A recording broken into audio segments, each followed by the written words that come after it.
Defeat does not require any expense or any effort. All you have to do is say, I'm not to blame. That's how people lose in life. Whenever they try to externalize the responsibility for their own life, this is the moment everything starts breaking apart. People don't want to examine their lives, they don't want to examine themselves. It's painful, Jim. When people know themselves, when people understand themselves, there is no suffering. There is acceptance of their own responsibility. That's the most important part. Hello, everyone. It's Jim O'Shaughnessy with another Infinite Loops. I have a return guest and one of my favorite people, actually. I said to him before we began recording that, I could just talk to him endlessly and it would end up not as a great podcast because it's all kind of the inside baseball stuff. My guest is Arkady Kulik. Arkady, I love your path through life. You are a trained nuclear physicist, but your career path was really circuitous, let's put it that way. You started out with Pay What You Want music distribution company, to booking global headliners, to running tour logistics for major movie studios, to being the founding partner at RPV, a deep tech venture fund. You've got a great quote that I love. Civilization level progress depends on truth-seeking mechanisms and forcing them into contact with the messy market. Arkady, welcome. Jim, thank you very much for having me again. It's a pleasure to talk to you always. And by the way, I think inside baseball jokes is what our listeners could really benefit from. You're Because there probably is right. so much grandstanding in this industry, and there is so much noise and chest thumping and whatnot. And very few people are actually talking for real about those things for whatever reasons. Thank you for having me, Jim. I appreciate the second invite. So my first question is on that career trajectory.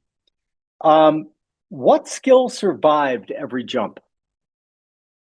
Resilience, resilience and agility, which in my opinion is very close, those things, because I don't think resilience is about rigidity and just, banging your head through the wall.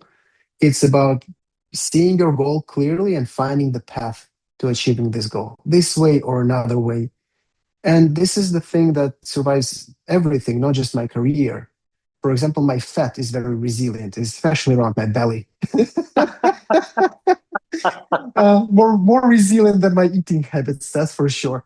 But but yeah, resilience is very important. If you're an entrepreneur, you have to have it. Otherwise, you will never be successful. You have to be able to wake up, and no matter what life throws at you, good and bad, you have to keep moving. And when I say good and bad, I mean sometimes really good things distract entrepreneurs. Firstborn child, this new relationship, this amazing trip, something else. There are things that keep our focus, moving a little bit to the left, a little bit to the right. And we need to keep it straight all the time. And I agree.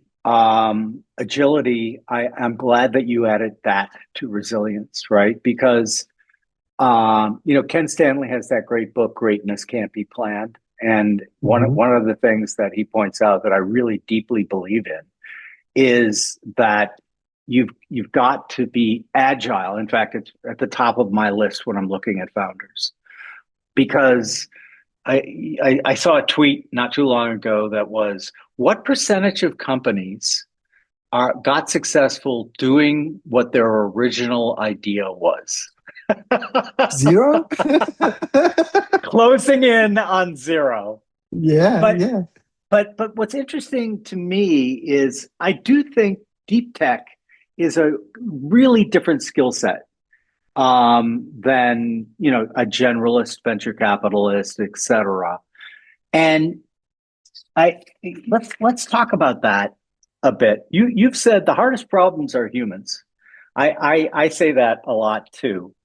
So if you don't mind, give me your deep tech human failure taxonomy, the top 5 interpersonal failures that can derail even great science. The science is great, but we've got the messy human and human OS hasn't changed very much since the beginning of time. I would go on a limb and say that there is no difference in between deep tech, software, a restaurant entrepreneur. It's Hmm. all pretty much the same set of human problems. If we talk about human operational system, it's pretty much the same stuff all the time. And we see it all over the place, whatever type of business they build. If they build a small restaurant chain or even a single cafe in Pakistan, if they build an AI in California, or if they're building some kind of a government related focused agency in France, the human mistakes are always going to be the same. And by the way, I would even go further and say that interpersonal relationship is prone to the same types of mistakes. People have the same, they do the same stupid stuff at home with their spouses. People do the same stupid stuff with their friends, and so on and so forth. I don't think there is any specific deep tech thing. Sure, there is a flavor of a little bit geekier people, a little bit more PhD, a little bit more introverted. But we've seen it all in software industry on its own. I would argue that a system administrator is an even more introverted person than a PhD. One of my good friends, Richard Silverstein, the head of our scientific board, he told me a joke. How do you tell an introvert from an extrovert on a scientific conference? I'll bite. An extrovert is looking at your shoes when he's talking, not on his own. So, but you deal a lot with those types. You know exactly what I'm talking about. I So do. sure, maybe we talk about a little bit more geekier, intellectual, less sociable people in deep tech than say in movie business or media business. But I would say that they're not that far from developers and from the coders that build all of the software that you and I use on a daily basis. Same. So look at Steve Wozniak. If we have to go all the way back, same idea, same type of person. I think it boils down to a couple of things. There is an intrapersonal and interpersonal things. When it comes to intrapersonal, it is what I call founder's agency. In my opinion, it's the combination of three things. It's the resilience we talked about. It is their obsession or passion. Can they put their heart, not just their mind, into it? Do they really obsess about that particular problem? And it is capacity. Can they figure it out? Because as much as I would love to figure out something in biology, I have zero training, I have zero understanding of that. I will never be a successful biotech founder. So it's ability to wake up every day and go at it with passion and capacity. That would be intrapersonal. So something about that particular person. And if that there is one of those things that are missing, I would never make an investment in the first place. Sure, over time, those things can fluctuate. Somebody can have a better day, a worse day, but usually they stay there. If they are there in the first place, they will stay there. Then we come to interpersonal things, how people communicate with other people. And this is much harder to gauge. You can play and act for a while, that you know how to do those things. But when stress comes into equation, and stress can come from personal life as well, people change and their behavior change and they show their ugly sides pretty dramatic in a pretty dramatic fashion. I would argue that the most important thing in business and in personal life is always communicate, always talk to each other, be open and be genuine, especially about the difficult problems, whether it's your wife, whether it's your husband, whether it's your business partner or your client. Be ready and ask them for those hard conversations. Is it about me leaving my socks next to the bed or not washing the dishes in the evening? I want my wife to tell me that she's pissed about that. I want her to share frustration. And if it's a client who's not happy with my service, I want him to share his frustration. People who shy away from those conversations are the ones that fail at interpersonal things. Again, you and I agree on so much. That was the one rule when I was still running O'Shaughnessy Asset Management was we over communicate when things are going against us. Yep. You do not, the urge with many people is like you've had a great quarter or a great year and you're just calling all of your clients. And I would say no, quite the opposite. Do not do that. The time that we're going to over communicate are when things are really shitty. Mhm. And this comes into the problem of humans, right? A lot of people just feel so uncomfortable with that they'll do almost anything to avoid it. And it it's like human OS. I've been fascinated by human OS all my life. But like if you lean into the things that you really kind of just don't want to do, oh my goodness, there's so much alpha there. Because I remember during the great financial crisis, I was on the phone with one of our bigger clients and he was unhappy with me, to say the least. But he closed off the conversation by saying, you know what? You're the only incoming call I got from one of our managers today. And that just kind of blew me away. The ability to have difficult conversations is such an important aspect of running a business. And it's so obvious, right? To me and to you. Uh, what else other than and I love the way, by the way, that you extend it to not just business, to your wife, to your family, to all of those things. That kind of continuity just gets you in the habit of being like, okay, hit me. What have I done that's wrong this time? I think it's intellectually easy, but it's emotionally very hard. A lot of people, especially subconsciously, try to shy away from those things because, like, they don't want to hurt somebody. Look, the whole idea about not responding to somebody's email if the answer is no. Like, come on, why? Just say no. But no, Yeah. well, if I say no, I will hurt their feelings. If you don't reply to me, you hurt my feelings even more. And like you and I can go all the way down the rabbit hole of Marcus Aurelius and Gestalt therapy and talk about like, can anyone but you hurt your own feelings? Is it really on the external part to hurt you? Or is it about your perception of what they did that hurts you? That's a whole different layer of that whole conversation. In my opinion, it is very important to communicate openly and freely about everything with anyone. Because otherwise, we all become locked in into the small shells of our own worlds and we drift apart. And then they have to collide. And that's when real pain happens. When people come into conversation with very different assumptions about all those things. Yeah. And I love that nod to the perception, right? That's another thing that I look for when looking for partners, people to work with, people to invest in, is are they outer oriented or are they inner oriented? And by that I mean listen, read what they say. When something doesn't go their way, does the finger point outward? I'm not terribly interested in that person, right? Because it's always somebody else's fault. There is a Russian musician called Noise MC, one of the best poets Russia has ever seen in the 21st century. He's a hip hop artist, but he has some really, really deep thinking embedded into his songs.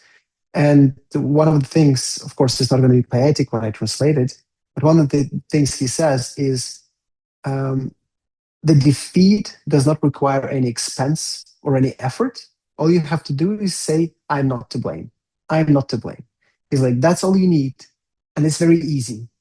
And that's how people lose in life. Whenever they try to externalize the responsibility for their own life, this is the moment everything starts breaking apart.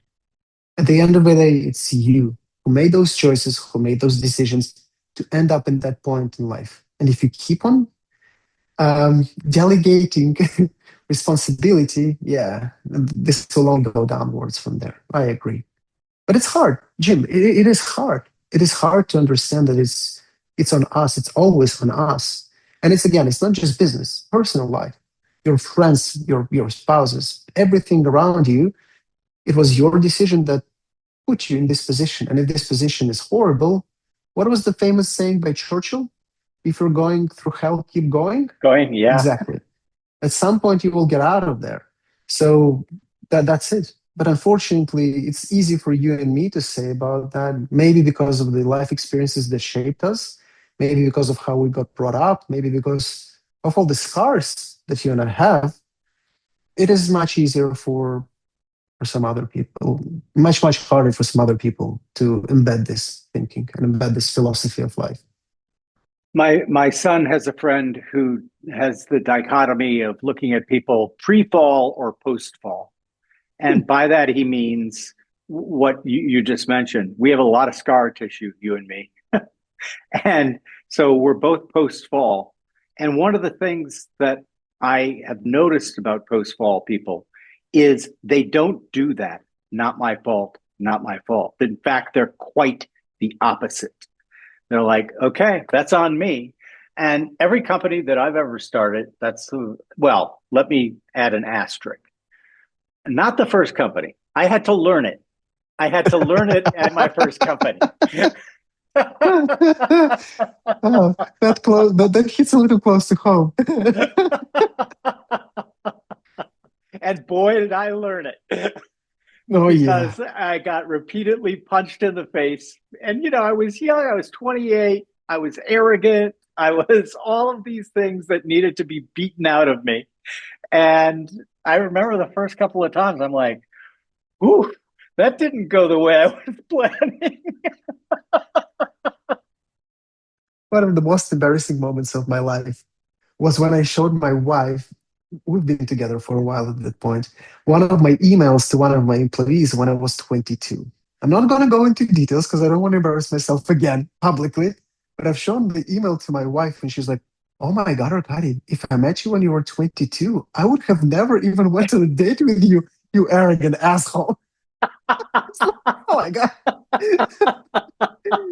And then I that's, was reading my, go ahead. yeah, but that's actually an interesting theme. I mean, I love to build mental models of everything. Mhm. And I wonder, is there some value to that initial arrogance, right? Is there some value to, you know what, I'm gonna change the world? Sure. And yeah, I think so. But then it really requires getting punched repeatedly in the face and learning some humility, I think. Yes, I agree. And Well, yeah, it's an interesting way how you see how people go arrogant, humble, more arrogant, more humble, and then some of them just go into stratosphere of arrogance. And we see those examples every day in the media, for example. And some people never learn humility. Some people never learn to understand how their ego can control them. And this is a sad story. It's like with addicts, whether it's gambling or alcohol, doesn't matter. Any kind of, whenever one function of your psyche controls the whole behavior, that person is a slave of that function. Again, whether it's ego or addiction, or I had not even a friend, an acquaintance who told me that he had a sex addiction, and I was like, that's not a thing. That's something invented by rich folks to explain themselves away in the court of law during the divorce proceedings. He's like, no, you don't get it. I can see a girl's wrist on a steering wheel of a car, and I will cancel all of my meetings until I get a date with her. I'm like, you serious? He's like, yeah. I'm like, oh my God, that's a real thing. But unfortunately, when a single function controls the person, I think it's a really loop-sided version of a person. I would never invest in a founder like that, for example. yeah, but how do you ferret those things out?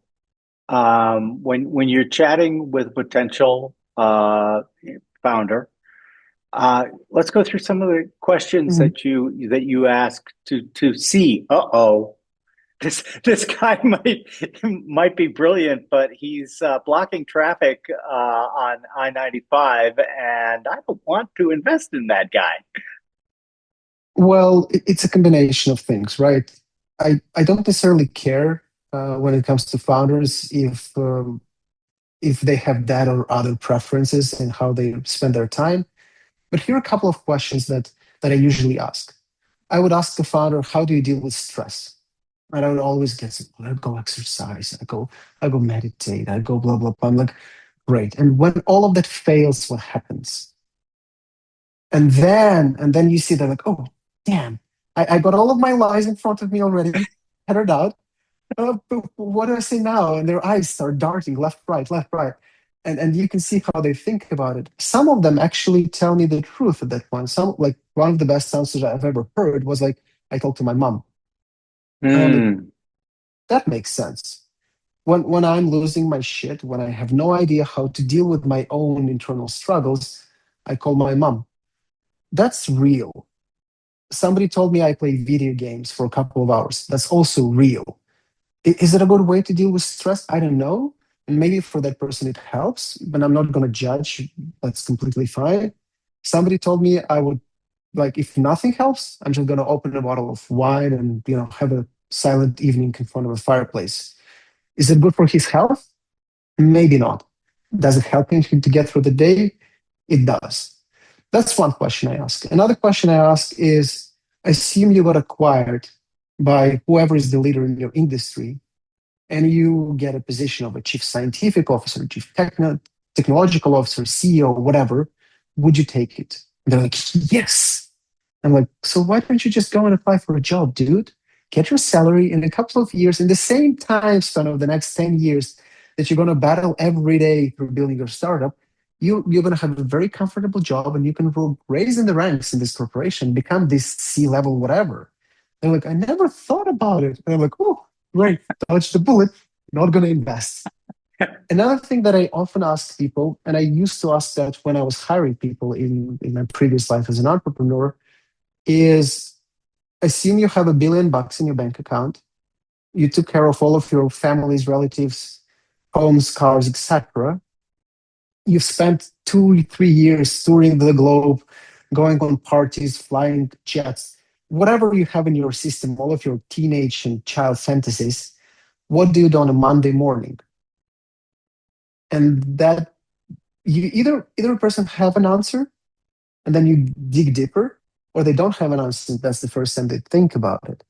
So I'm trying to put people into the theoretical situations when there are no constraints around them of that type or another type, or or in other theoretical situations when there are too many constraints of a certain type. And that's how you start understanding how they act in the fringes in extreme situations. Does it give you a full picture? Of course not. You will never know a true color of a person until you've worked with them for some time.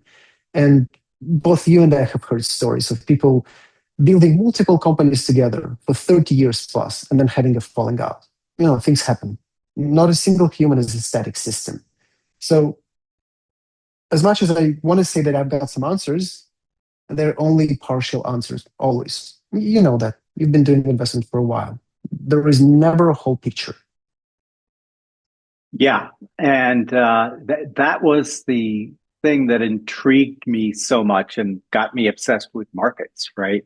Mhm. You're never getting the full picture. You have to learn to infer. You've got to learn that it's a base rate game.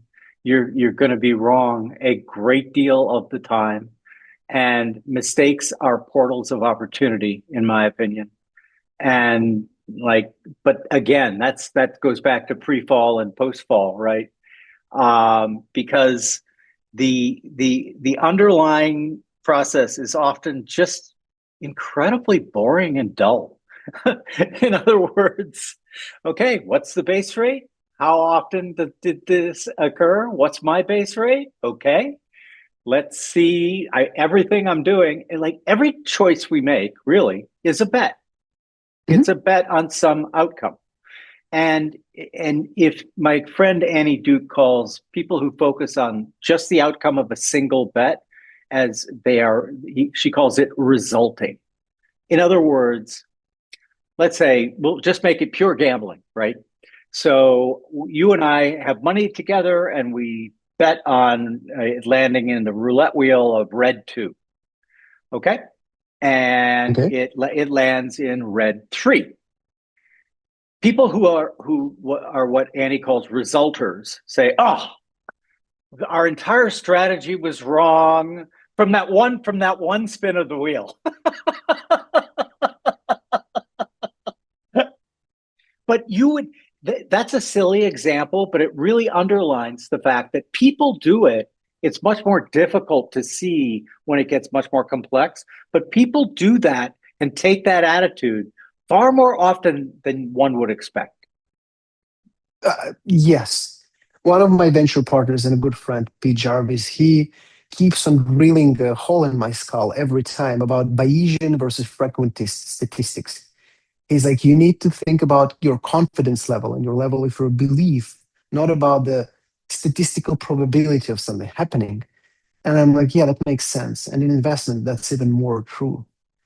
And the the idea of I would to defend those guys who try to make to try to learn something from just one shot. The idea is good. Try to accelerate your learning cycle. Right? Mm-hmm. Try to condense your learning cycle. The underlying core idea is a good idea. They just do it wrong. It's like assuming that I can have a physique of Arnold Schwarzenegger by doing one squat and one chest pump, and that's it. I'm going to look like Arnold. That's not how it works. But if it did, and I could just do one squat in my life and have an amazing physique of my lower body, I would definitely do it. But that's just not how these things work in life. Yeah, you probably want to accelerate your learning cycles. It's just not the way to do it. Totally agree. And another one that I've noticed, I'd be curious as to your reaction, is time preferences. So, time preferences, if you have a very long time preference, right? I used to say continually, uh, my view, my time horizon is infinite, right? And by that I mean I have children, grandchildren, hopefully great grandchildren. I have uh, organizations that I would like to support, etc. So, like my time preference is not literally, but figuratively infinite. Mhm. When hyperbolic discounting is a real problem in public market investing, but I think it's a problem in startups in all areas of life. How do you look for some a potential founders? How do you calibrate their time preference methodology? I think I should embed this as an explicit thing. I don't think I have it explicitly done right now. I don't think I ask people about their time preference. I would also go on on a little bit of a stretch here and say that there are some founders who win because of a very short time preference and some founders who win because of a very long time preference. Hmm. It depends.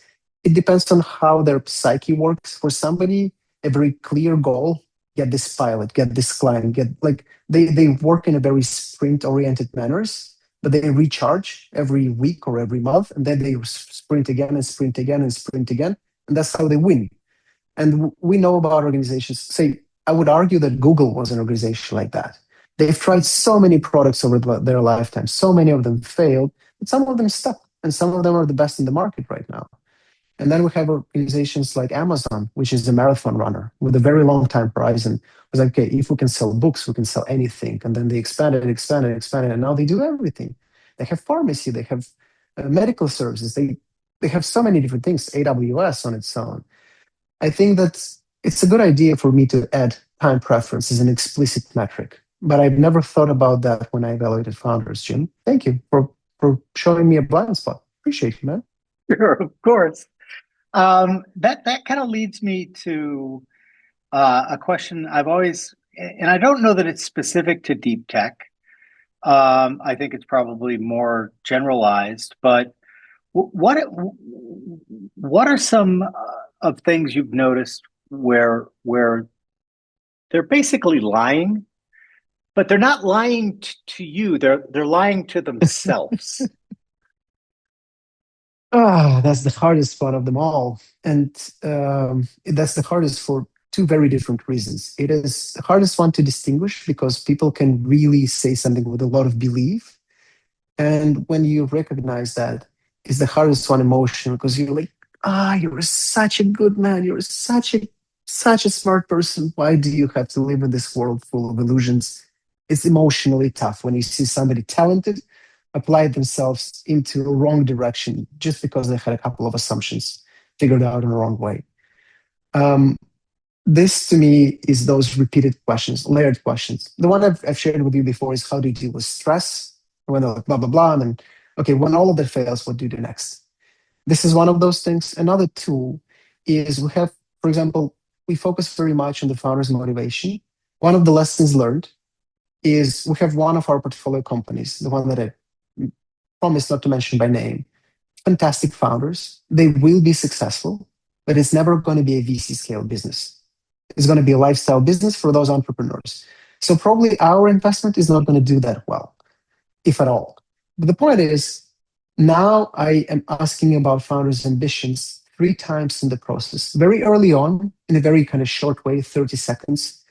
At some point, some of my partners will ask them about an ambition in a very different way, different phrase, and maybe spend 10 minutes on that. And then the very, very last point before we make an investment, so when I meet them in person, I would talk about their life goals and their ambitions, not necessarily tied to the company, but in general. I would say things like, assume everything with this company was successful. Assume it is whether public or acquired, you know, you've made it. What happens in your life next? How do you change after that happened? Not your company, not your family. How will you yourself change? And those, I think it's all variations of layered questions. Keep on digging a little bit deeper with every iteration and try to understand their motivation deeply. And so what answers are you like, I might be onto something here? I'm not going to tell you. Otherwise, everybody's going to give me those answers. No, Jim, that's not true. I will tell you. Honest answers. Honest answers. The think about the way I see it. You know, like everybody's talking product market fit or founder market fit is the most important thing. When we talk about the person not lying to themselves, when we talk about person being able to be honest with themselves, I'm looking for honest answer. I genuinely invested in the guy who told me I pop a bottle of wine when I'm stressed. I'm like, okay, that's fair. You do damage your health a little bit, but have I never drank an alcoholic drink in my life? No. I had. Was I blackout drunk when I was 18? Yes, I was. More than once. Yeah, who Why, wasn't? why would I be a moral judge? Why would I put myself on some, you know, very wrong moral high ground and tell, don't drink alcohol, blah, blah, blah? It's just stupid. Another guy who I also invested in, he's like, I play video games with my friends when I'm stressed out. I can go on like 4 or 5 hours binge playing with my friends multiplayer. I'm like, yeah, I get that. I do the same stuff. There is nothing wrong with that. Maybe somebody would also say, you're a grown-ass man, you play video games. How dare you? I'm like, go jump or something, whatever. Like the point is, if they're honest with themselves, that's what I'm looking for. And for different people, honesty would take different forms. Just to wrap up my point about founder market fit, there is the founder fit. It's a weird way to put it, but my wife and I were talking about that. You know how they all say be aligned with your true self, this whole spiritual slash psychological slash esoteric knowledge. Be true to your ideal self, be the best version of yourself. Whatever words you put around it, if you're genuine with yourself, then you will succeed. It does mean that it will be without problems, but my wife and I were having a dinner, and she's like, I've realized what happens when you're honest with yourself. I'm like, what? She's like, suffering goes away. Mm. Pain stays. Stress stays. External irritating moments, they all stay. It's not that just life becomes a miracle and then, you know, butterflies in Disney movie. No. But your suffering comes from your resistance of those moments. When you yourself do not accept what's happening with your life, that's where suffering blooms. That's when you start to really hate your life. So when people know themselves, when people understand themselves, there is no suffering. There is acceptance of their own responsibility, of external circumstances, of their ability to change what's going on. That's the most important part. Your wife is extremely wise. I'm very, very lucky. because that just rings so true to me. Most suffering comes from attachments. And if those attachments are to how badly you feel about this particular outcome, the why me, you know, all of that, you don't understand that you are literally programming yourself. There's a great line, the happy man lives in a happy world, the sad man lives in a sad world, the angry man lives in an angry world. And that's because they are attached to those things. And the way your wife put it is just really nails it so succinctly, because it is so difficult to get people to understand that simple truth. And I like your what you appended to it. Suffering goes away. The problems don't go away. The stress doesn't go away. None of that changes. But your whole attitude, the way you attack it, the way you either correct it or say, okay, I've got to learn from this particular mistake, etc., that changes dramatically. Yes, 100%. And the whole idea of psychology, the whole idea of, say, Buddhism or whatever other Marcus Aurelius mentioned before, all of them are talking about pretty much the same idea. Accept your responsibility, accept who you are, accept where you are in life, and start acting consciously towards the direction you're looking forward to. I was surprised to learn there is a thing called ACT. It's acceptance and commitment therapy. It's this Mm. new wave of therapy. I was never a client or anything of that particular, but I read about it online. I was like, that's so powerful. Accept your feelings and emotions in a moment, commit to your values, and take action in the direction of your values. The problem with that, Jim, is that before people can act in that way, before people can do it, they either have to experience the fall, they either have to have a lot of scar tissue, or they should be very lucky with how they were brought up in the first place. And the society and the civilization we live in today does not promote that thinking. It's so much easier to blame somebody else. It's so much easier to point fingers. It's just, it's it's easier on every single level not to accept responsibility for your life. And this is something, if I see behaviors like that, this is a hard pass for me immediately on any founder. And if I ask questions, like I would ask them to tell about a story of how they were not happy in the relationship or how things went with their previous boss. And the moment I see this behavior, the finger pointing, that's when I get really, my ears go very high. And I'm like, what's going on here? Yeah. Learned helplessness is maybe one of the most toxic mind viruses that has been making the rounds in Western civilization for the last 20, 30 years. And Yep. the results are very predictable. Yeah. Yeah. And we see it every day in the media today. Yeah. Unfortunately. Yeah. That's very sad. I agree. The learned helplessness is not, it's something where I am losing my stuff with my brother. Like I'm losing my composure sometimes with my he's 23 years old. But I'm like, oh, dude, you're old enough to start understanding those things. Come on. I love him dearly. He's an amazing person. It's just sometimes he would say things and my eyes go like so wide. I'm like, seriously? But then I remember myself at his age. I'm like, yeah, seriously? Yeah, surprising at all. It is Yeah. always helpful. I've been a journal keeper all my adult life. Actually, I started as a teen.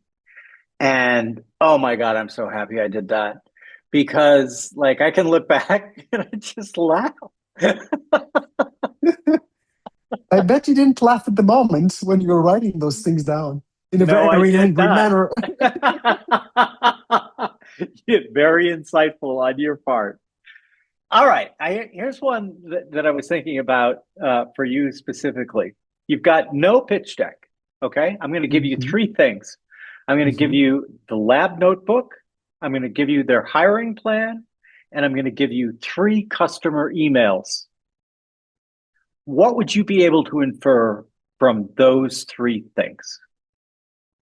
I assume I cannot ask for any follow-ups. I cannot ask to talk to a customer, nothing, right? I can only get those deliverables. I Only would not those make a three. deal. I would not make an investment. I need to see the people. That's my honest answer, Jim. I need to Yeah. talk to people. So based on paperwork, I would never make an investment in the first place.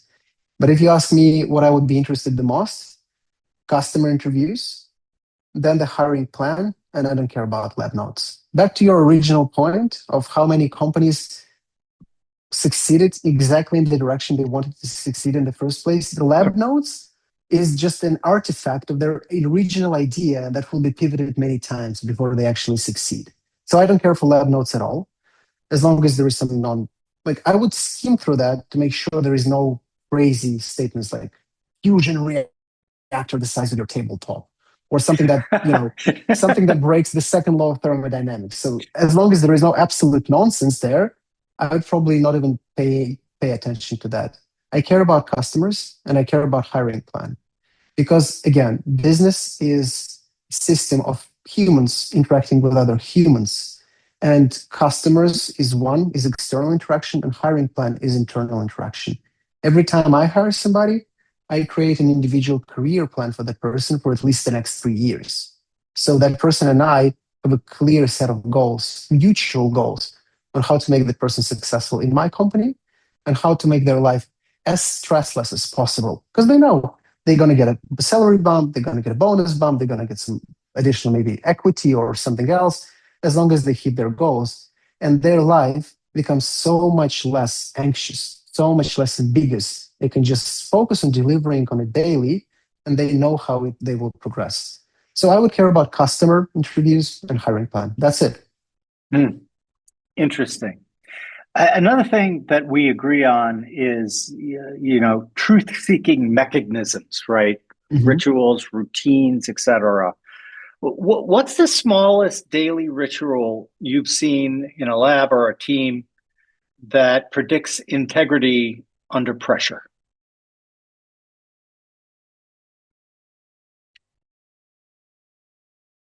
I don't know if I can mention anything about the team dynamics, but I can talk about specific rituals of specific people Hmm. that predict their future success. Please. In my opinion, what is really important is any kind of self reflection, whether it's meditation, journaling, or anything like that, or just staring at the wall. Being in the silence is very important.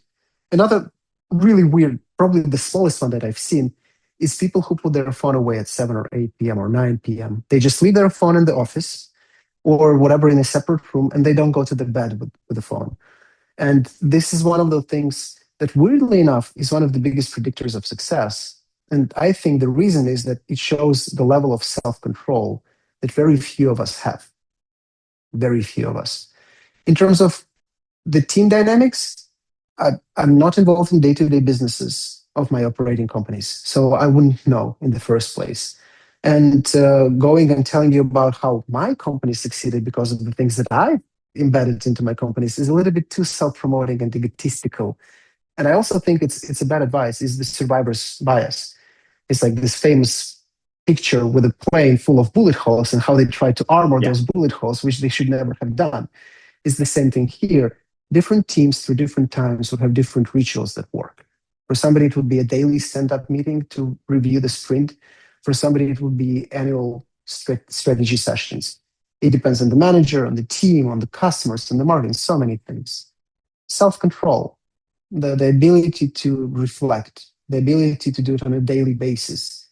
To get, what was that? Also, it's a meme. It's like if you improve by 1% every day, you get like a huge outcome by the end of the year. If you degrade by 1% every day, you go very, very low. Just the tiny habits of making yourself better, your cognition, your psychology, your empathy, whatever you're working on today, your belly fat. And again, keeps on sinking into our conversation. It's a pain I, point for me. I can see that. But again, I agree. Um, I I agree through like lots of experiences and watching people, particularly under stress, right?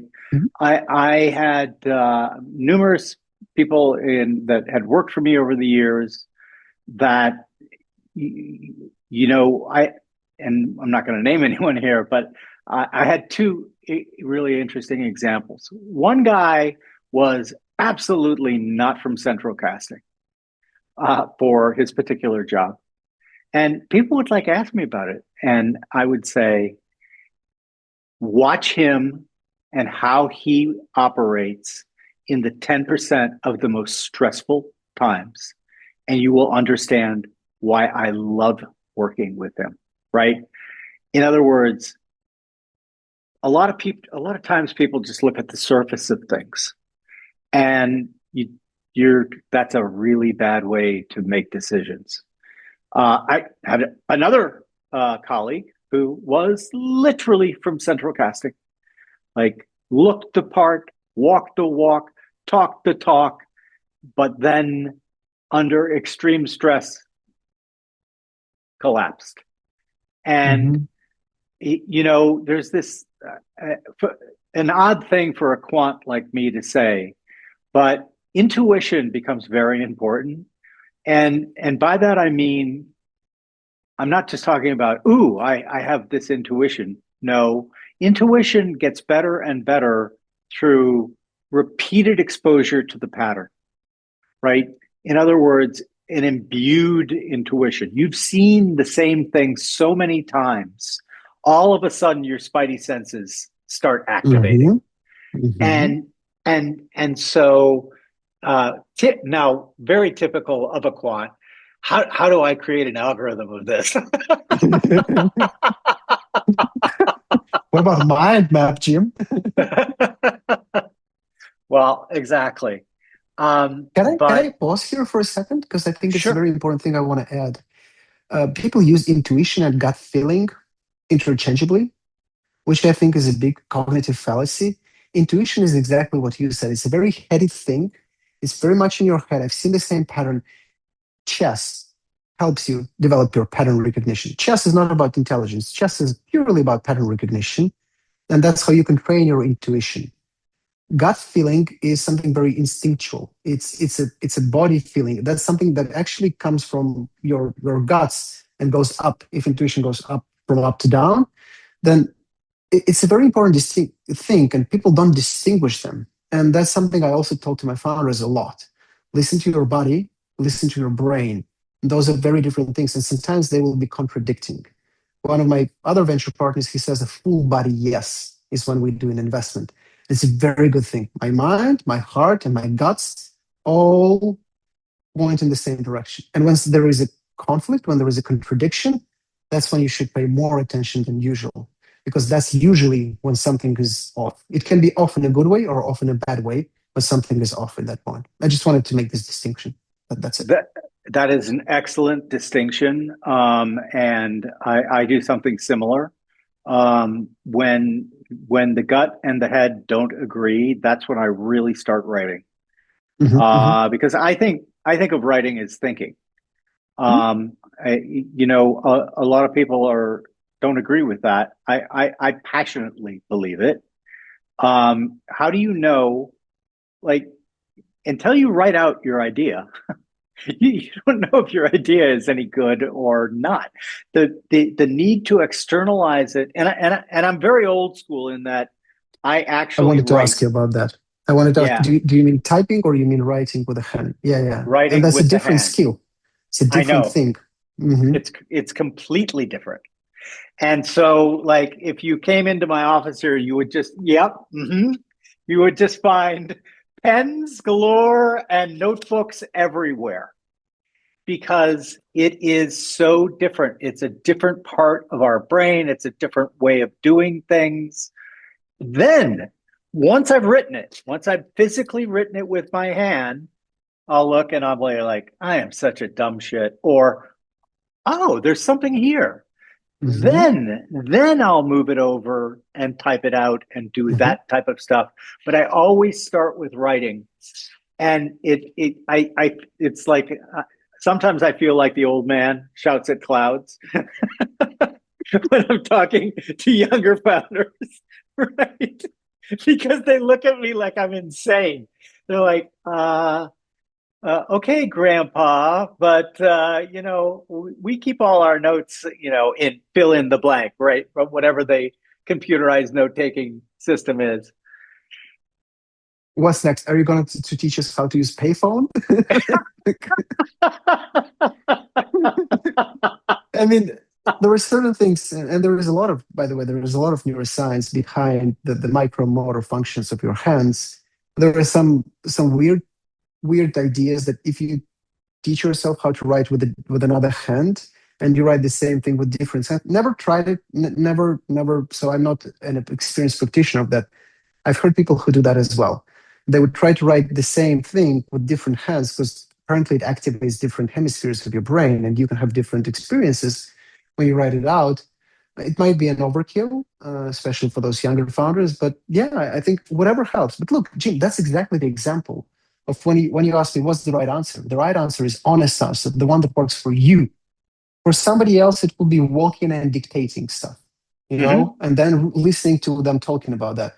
But for you, writing down makes it easier. That's a fantastic example of when I would say, yeah, let's proceed. Because you're Yeah, genuine. yeah.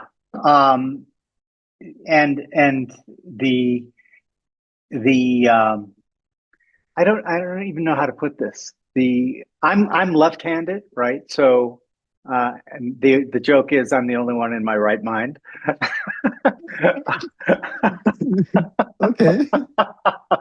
But I think that's also part of it with me again, because the world conspires against me. I'm a left-hander and I write on a notebook Yeah. this way, and so I'm always scraping my hand against the metal.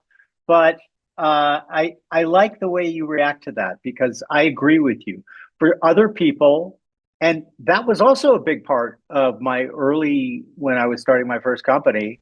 I would write everything out. My grandfather called it premeditating, Mhm. and it's basically what he taught me how to do was here's what I want. Here's what happens if I get it, good and bad. Mhm. Here's what happens if I don't get it, good and bad. It's the it's the dual nature, right? It forces you into a completely different train of thought than no, I know I'm going to get it. I just know I'm going to get it. And you also don't think about the externalities of, well, a lot of bad shit might happen in your life if you actually get that. That kind of ties in with your question about you've got $1 billion in the bank. What are you going to do the next day, right? Your company's gone, all of that's gone. You've spent I love your example. You've fulfilled all of your teenage fantasies. What's next? They are important though. Those are the things that very many people are optimizing for without even understanding that that's what they're optimizing for. And how many stories in every single culture, whatever you take, Indian culture, Chinese, Western culture, in every single culture, there are stories of a person achieving their goal and understanding that now their life is empty. And maybe this goal was never their goal. It was something imposed on them by their family, by their associate, whatever, but it was never their goal. And now they're completely lost. And they have all of this money and this beautiful house and whatever else they want in their lives, cars, yachts, harem, whatever. And they feel nothing and they're absolutely empty inside. And there is a reason why this is a transcendent story through all the cultures because it's very human. It's more biological than even cultural imposed. So I think it's important to understand why you live your life and why you go there, why you do anything in the first place. And usually, when I start talking about the stuff, my friends are like, "Oh, Arkady, come on, that's too complicated. Stop." So I'm not just going to stop myself right now. But I do have exercises that I give my friends if they're interested on how to dig deeper, how to go through those layers of fake meanings, how to actually get to your own core. And many people will have very different things that they expected to hear there in their heart and the very, very deep layers of their motivation. And they would come out of those exercises with big eyes and like, oh my God, Never thought about that. Gosh, I should probably go and rethink my whole life. There's a Or great, and I'm paraphrasing it, but Jed McKenna has this great quote where he says he quotes Socrates saying, "The unexamined life is not worth living," and he goes, "I know most people are terrified to even examine that statement." I have a horrible saying, which I think might have a ring of arrogance to that. But I honestly feel like that. And the way, and that's my phrase, I didn't read it anywhere. Life devoid of meaning seeks distractions. Mm. And to me, this is very important because whenever I feel that I want to spend a few more minutes on Reddit, or I want to spend 10 minutes watching some YouTube video, or I want to do something that is a clear distraction, there is no value. I'm not talking about walking a dog, for example, or spending a night with my friends. Those are different things. But when I really clearly want to get distracted, or maybe pop this bottle of wine, right? And kind of go into this twilight of mind for a while, I'm like, ooh, Arkady, that's a red flag. What's going on? Why do you want to get distracted? Is it that the task you need to do is complicated and you don't feel great about it? Is it that you feel that what you're doing right now is meaningless? Like, I train my brain to treat those signals as a red flag. Oh, I want to get distracted. What's going on? What's going on? Stop, pause, breathe, figure out, and maybe sometimes get distracted. Maybe you're just stressed. Maybe you need some meaningless time in your life, half an hour of just pure stupidity. And then I would take some random, boring, no, not boring, random, poorly written sci-fi book. Not Asimov, not classics, but some kind of a whatever, one of those modern books when there is no meaning, like blah blah blah. 10 pages later, I'm like, okay, back to business. But that's very true. People don't want to examine their lives. They don't want to examine themselves. It's painful, Jim. And it's also, people who desire power over other people, um, not influence, power. They're Mhm, very different. They're very different. mhm. They have almost perfected the. It's. I always think of the Wizard of Oz. Pay no attention to that man behind the curtain, and that's the person you need to pay attention to. Because my first job when I was a teenager was I was a professional magician. I loved magic. Other people had Farrah Fawcett on their wall. I had Houdini, and Okay. I'm a geek, but I loved it. Newsflash. But one of the things that I really learned was, oh my God, people are so easy to distract. I, and it really stuck with me. And once you see it, you can't unsee it. You can't. It's like, oh my God, and we've weaponized it and scaled it, right? Mhm. TikTok, Instagram Reels, like all of it is not good for moving society forward, in my opinion. I'm not saying ban them. I'm not saying get rid of them. I'm saying learn some discipline. Like you read 10 pages of a newer sci-fi novel. There are strategies you can pursue. But then again, all of them demand willpower. And beyond that, look, traditional media, radio and TV and newspapers, all the same stuff. Alcohol, Totally. the same stuff. It's now social media is just much more efficient in that. All of those dopamine cycles, all of this, like, here's a cute puppy. Here is some very, very negative news about somebody killed. Here is a cute kitten. Here is some new outrageous political news. And like they put people into this cycle of ups and downs, and people get consumed. The social media just got very good at that. But it was always here. And it is not because there is some kind of an evil overlord sitting there trying to distract people. It's because people are willing to be distracted. They're happy to be distracted. They don't want to face certain there is, I don't even recall what kind of movie it is, or a cartoon. I think it was a cartoon. There is a character who tries meditation, and he sees there, he puts his hands like and then he sees like burning corpses, and he's like, oh my god, never again. Yeah. Tells you everything you need to know about your inner world. The moment you stay with yourself for a minute in silence. Have I told you about my silent retreats? Have we ever talked about that? No, no. Every year in January and August, usually around January and August, I do a 3 day silent retreat. I stay at home. I don't go to any vipassana, any monasteries or anything like that, because I think it's, in my opinion, it's kind of counterproductive. But I stay for 3 days. No phones, no music, no writing, no reading, no painting, no, of course, no games, no movies, no communication. I don't talk to anyone, including my wife, not even my dog, which is the hardest one, by the way, because he would do stuff when I cannot shout at him. So 3 days of silence, 3 days of no communication of any sorts with other people or with other media.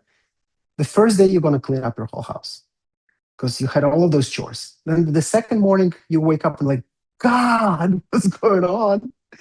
And then on the third day, you start really, really seeing your own movements. You start understanding yourself. You spend time in meditation. You spend time in talking to yourself and understanding, getting closer to yourself.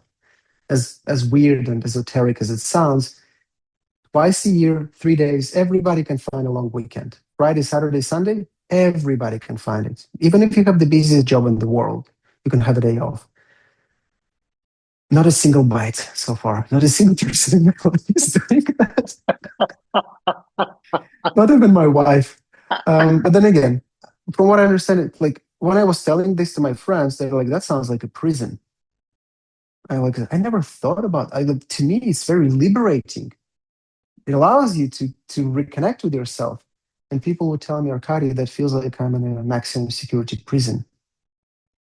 Yep.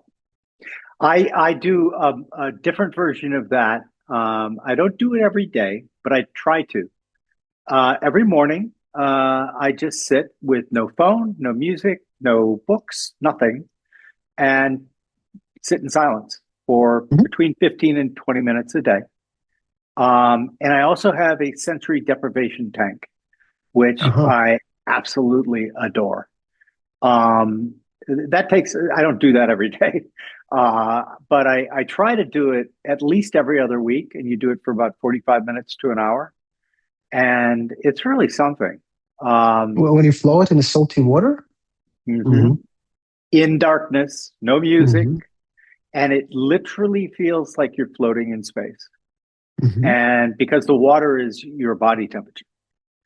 And I got to tell you, I think I've gotten more out of those two practices than almost anything else I do. Why do you think, other than I feel like I'm in a maximum security prison, why do you think that people, is it simply they, they, they don't want to examine that statement of the unexamined life is not worth living? Or is there something else? Kind of the cult of busyness. There is definitely a force of habit for sure. That's a thing that just happens. Lots of people are in the habit of checking their phone or whatever. Yeah. Like there is the bad habit and addiction are different things for a reason. Like there are some people who have bad habits. They don't necessarily have addiction to alcohol or something. They have a bad habit of popping a can of beer Yeah. when they come back from work. It's not that they're alcoholics. If they replace it with a can of Coke or replace it with something else, it will still be the same bad habit for them. Um, I think it's the force of habit, so just pure reflectory human thing. But at the core of it, at the core of it is that we are offered so many meanings by other external forces, whether it's your culture, your religion, your family, your country. We're offered so many answers to this question of meaning that it's easy to accept something and never examine that honestly and genuinely with yourself. There's a very good old Jewish joke about a young boy coming to a rabbi and like, Rabbi, what's the meaning of life? And he's like, dear boy, do you really want to trade this fantastic question for some simple answer?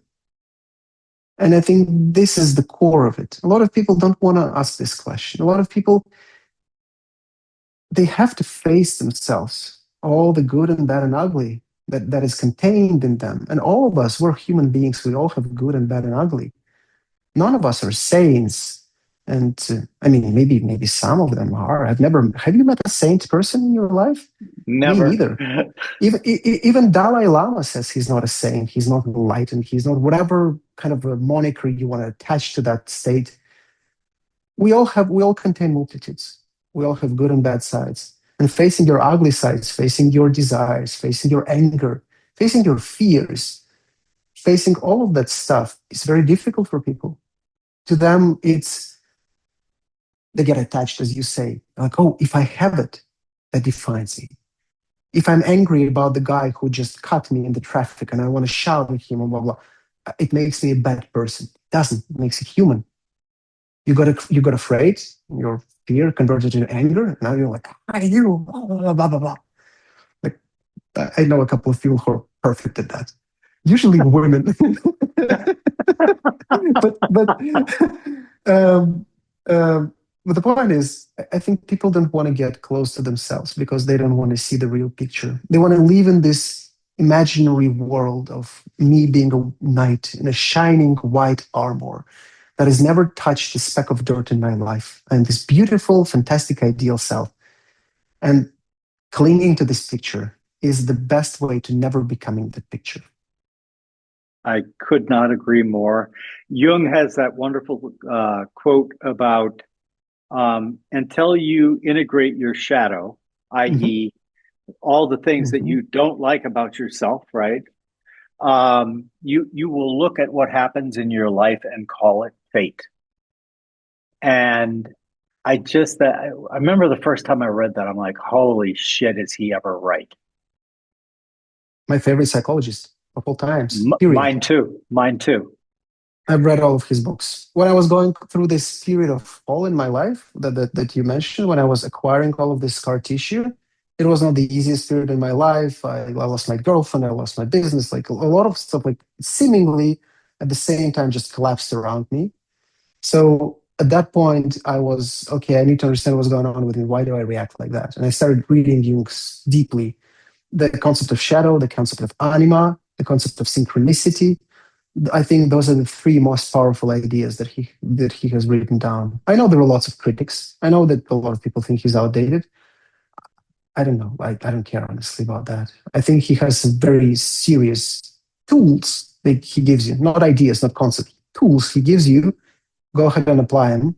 Sometimes it does feel, Jim. Sometimes it does feel like cutting yourself open without any anesthetics, and then taking that stuff out from your guts and looking at that and understanding how ugly all of that looks and then sewing yourself back up.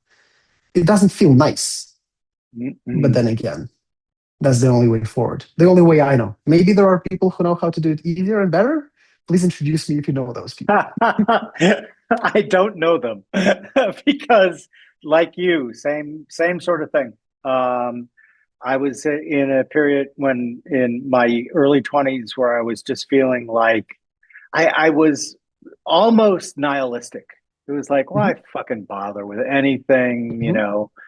I had read some Jung when I was in college, but I went on a deep dive, and like you, I'm like, okay, I found my guy because it and I love the way you correctly phrase it. He gives you tools, right? And you're going to use those tools differently than maybe I use those tools, but we both get to use those tools. So I which leads me to another thing I wanted to ask you about. You know, you've lived in different countries, different business cultures. What do you think is the most misunderstood between like American startup energy, you know, and we talked about it a little earlier, the chest thumping and all of that, and sort of post-Soviet technical rigor, right? The okay, so technical rigor, post-Soviet technical rigor is a myth on its own. There are Hmm. some very talented people, granted. Post-Soviet, it's been 35 years at that point when Soviet doesn't exist anymore. Um, I moved away So from. okay, so let's make it more modern. I had Dan Wong on who wrote a difference between America's legalism and China's engineering cultures. Mhm. Maybe that's a more fresh metaphor. I don't think that Russia today has the same rigor when it comes to science and technology as Soviet Union had. I just want to put Hmm. it out there. Okay. I think that they have lost a lot of really talented people. Not a single really talented physicist with whom I studied together is still in Russia. Everybody immigrated. Every single one of them left. Russia is going through it was going through early ages of capitalism and this kind of puberty of capitalism in the 90s. And now it's a full blown, you know yourself, judge yourself what Russia became in the last, I want to say 10 years or so. It Yeah. is pretty clear where the country is treading. The US is not a homogeneous culture either. LA versus New York are very, very different social interfaces. Miami versus Seattle, very different value systems. I cannot say that the whole US is the same thing. I can compare San Francisco startup culture versus, say, some kind of idealistic Soviet Union physicist slash engineer. And then the differences will come from society that brought those people up. San Francisco, take your risks, shoot your shot. You failed, good for you. Now you know more. A lot of people in San Francisco, if they failed at their first startup, that would be seen as a good thing by Hmm. a lot of VCs. If you talk about Germany or France or Russia or any European country, you failed once, definitely going to fail again, never going to get any money because this is the culture where they don't tolerate mistakes that well. When you talk about some kind of idealistic Soviet scientist, that would be a person who is driven by the party, by the ideals of the party, whether it's conquering space or building the hugest nuclear rocket to topple the United States or whatever it is.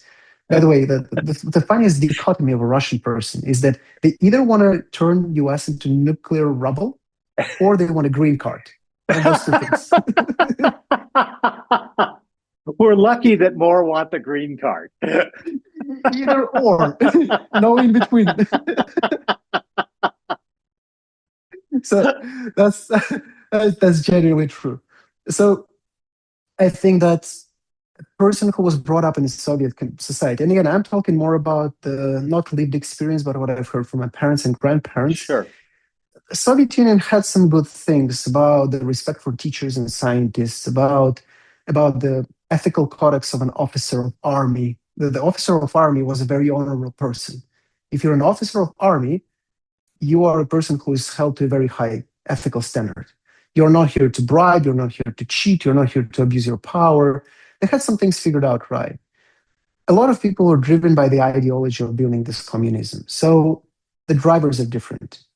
United States, the biggest and the most important thing about the United States is a universally accepted personal responsibility for your life. And this is the biggest differentiator from all the other countries in the world. China, Germany, Russia, pick it. This is probably the most important part. Everybody here in the US understands that you're on your own. And I think it's a good thing because it makes people face those questions that we talked about a couple of minutes ago. Yeah. I agree with that assessment. A, a lot of the older cultures of Europe and Asia are not mistake tolerant. Mhm. I've always had this idea. I bring it up a lot when I'm talking to people. Uh, of America almost has a different DNA in that basically all of the people, at least originally, who came to America, what was different about them than their brother or sister who stayed in Ireland or Moscow or wherever, right? What was different about them was many of them were willing to get on a boat with absolutely nothing, maybe $10 in their pocket, take a very arduous journey across an angry ocean and come here and leave all their culture, all their family, everything they knew, right? And so it created a very different type of citizenry and then of course, we had the platform, right? The constitutional republic, the rule of law, freedom of speech, all of that, where these people could really get busy. Hmm. But it's a very different culture. It is definitely not a monoculture. And I completely agree.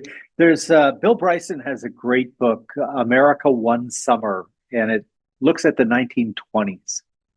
Hmm. And it's a really fun read, but it also sometimes makes me a little sad because that American culture, in my view, is it's not going away, but it is certainly not as strong as it was back then. And it was basically, the popular memes. You can just do things. Well, in America in the 1920s, they lived that. And so there's a great story about Mount Rushmore. Calvin Coolidge was president at the time. He didn't know that that was going on at all. And he was vacationing nearby. And one of his aides said, "Hey, I just heard that there's this guy who's chiseling the visages of American presidents that he likes into this mountain." And Coolidge is like, "How cool. Let's go look." Yeah, and, people do and stuff in the US. yeah, yes. And the difference between that and so many other cultures, to me, is just incredibly profound. It's just like, yeah, okay, he's he decided he's going to create this these busts of presidents. No one said no, you can't do that. No one tried to interfere with him. No one, like, even Coolidge, Where is president your of permit? Where's your permit? Yeah, show me exactly. your papers. Exactly.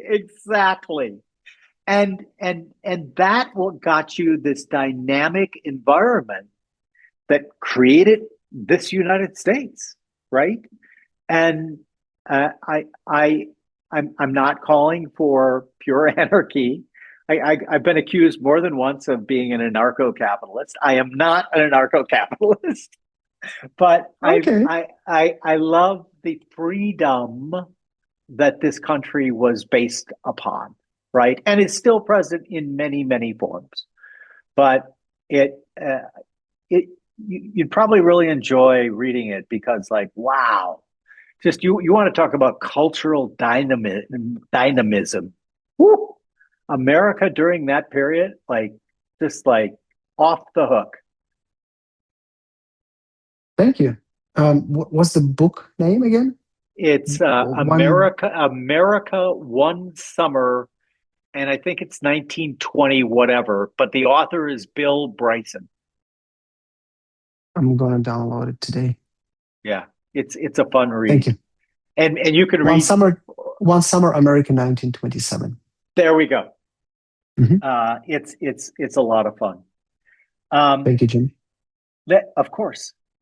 Let's get back to another thing that you say, which I let me just stipulate I agree with, but I want to hear your reasoning. And it's a quote that is science basically is science endings are discarded packaging and a happy user. Um, that if I was in academia, I would think of that as a gut punch. If I had to live my life avoiding gut punches, again, nobody can punch you in the gut by saying something. Only you can punch No, yourself in the gut by totally, misinterpreting something. totally agree. The whole idea of, in my opinion, the whole idea of understanding the world better, the whole idea of doing something with that knowledge, the end, the end point is to make the life of humans better, or whoever comes after humans, whatever post-human society we're going to build.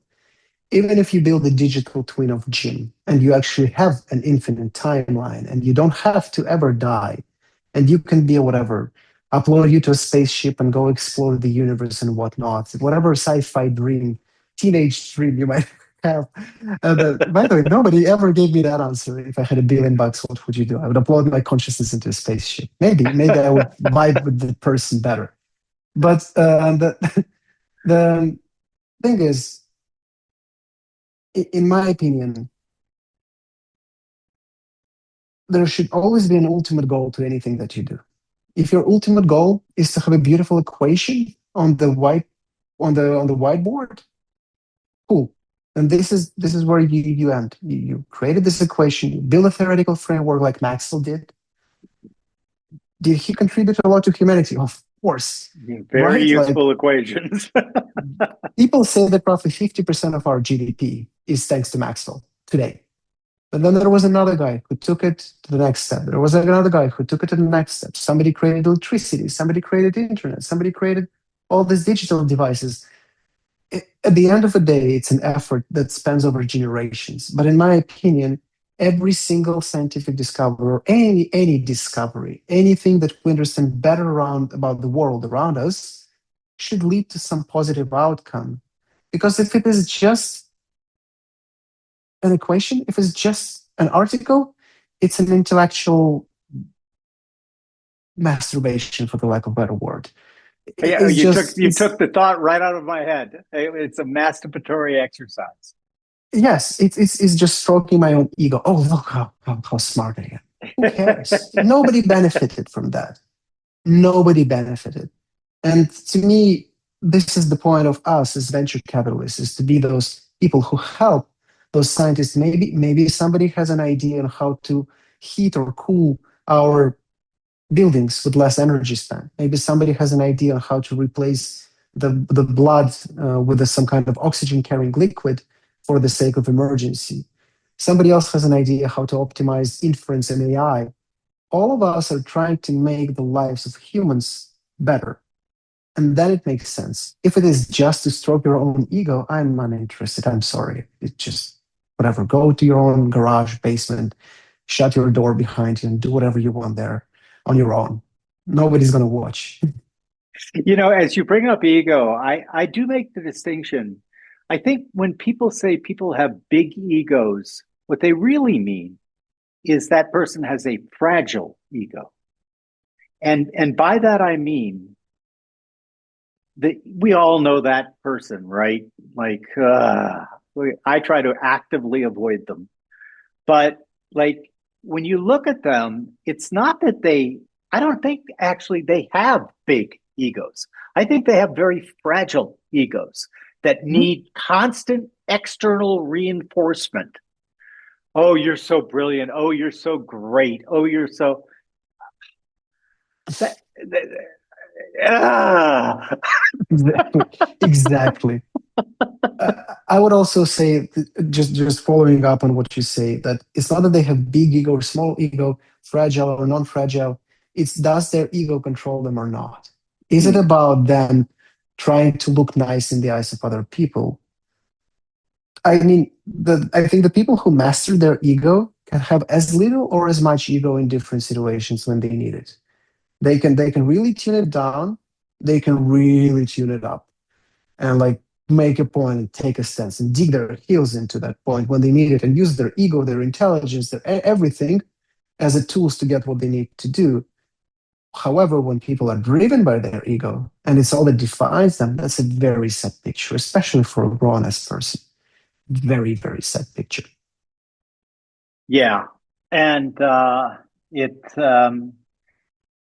well, my advice would be everyone listening and watching, listen to what we said for most of our conversation if you want to avoid that, right?